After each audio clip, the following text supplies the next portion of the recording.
اللہم صلی علی سیدنا محمد وعلی آل سیدنا محمد۔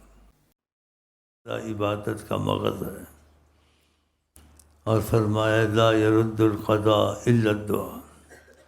قضاء و قدر میں تم پہ کوئی پریشانی مصیبت پتہ انسانوں پریشان رکھے، یا کوئی بیماری یا کوئی ایسی مصیبت آ جائے تو دعا جون سی ہے اس مصیبت کو ٹال دیتی ہے۔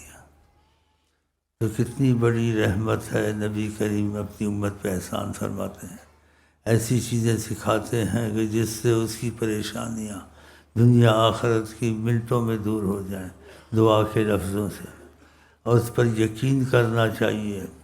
کوئی جتنے سے سچا آدمی ہو اس کا یقین تھوڑا بہت ہوتا ہے، لیکن نبی کریم کی بات کا بے پناہ یقین کرنا چاہیے، اور تقدیر سے آدمی نکل نہیں سکتا ہے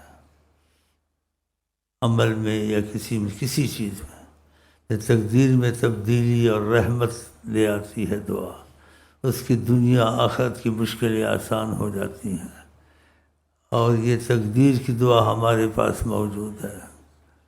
یہ صبح شام ضرور پڑھا کریں، اور ان بھائیوں سے کہیں وہ تقدیر والی دعا ہم کو دے دو۔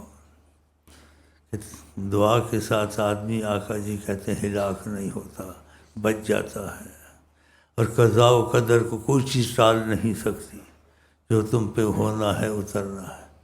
فرمایا کہ دعا ٹال دیتی ہے، پھر کیا چاہیے تم کو؟